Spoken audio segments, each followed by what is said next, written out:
employees here in Amherst County. I first wanted to start with where we were 5 years ago, because it's often helpful to look back in the past to determine how we got to today. So 5 years ago, if you'll remember the green box sites, they were still active at Long Mountain, Burley Hollow, and Boxwood Farms. Of course, there were no recycling capabilities. These were all dumpsters or 100 cubic yard trailers you could back into and throw your trash. Certainly no security. They were obviously environmentally dangerous and rat infested. In fact, when we got the last containers out of Boxwood Farms, we had to remediate the soil. So it took tons and tons of soil that was contaminated by the garbage cans. We also had the recycling centers open in Amelon and the Ambrier shopping centers. Again, no security. They were conveniently open 24 hours, but they often resulted in calls to the sheriff's office for trash. Most importantly, though, it costed over $50,000 annually to the taxpayers, and there were no recycling revenues returned. It was just a matter of convenience. Today, we have aluminum compactors at Coolwell and Boxwood Farms. We have cardboard compactors at many sites. We have paper receptacles at many sites. Plastics, scrap metal, and perhaps most importantly, look at all the things we can do with the landfill now. We take tires, we take concrete, dirt, gravel, used motor oil, used auto batteries, electronics, and even household hazardous waste.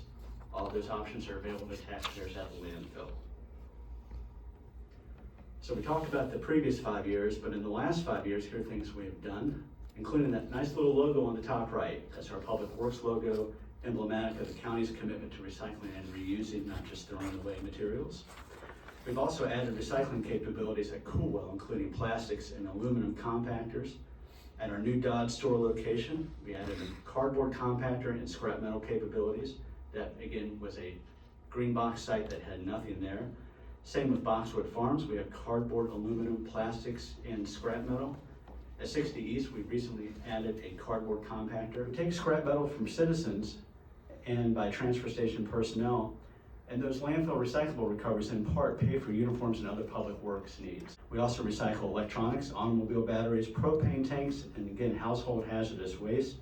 That includes paint, light bulbs, pesticides, herbicides, and alkaline batteries. That was a board initiative in 2020. We installed those at 4 sites. Rainwater collections in all of those sites for hand washing. They're completely solar powered, and water conservation in the toilets and the urinals. We also have a leachate aerator. That's a fancy thing that evaporates the water in the leachate lagoon.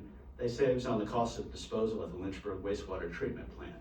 So currently we have to haul all of our wastewater to Lynchburg. Anything we can aerate and dissipate into the atmosphere, we don't have to pay for it. We have recycling and collection bins at the parks and at the admin office. We also do plastic bottle recycling in the school system, specifically Madison Heights Elementary. Recycling truths. So right now, metal, aluminum, and cardboard are the only commodities that consistently produce revenue. So plastics and paper, when we recycle them, cost taxpayers each time. Most recycling is processed by third-party vendors. You all have invested a lot of money in our sites over the past 5 years, and because of that, we've been able to upgrade our recycling capabilities and capture more money.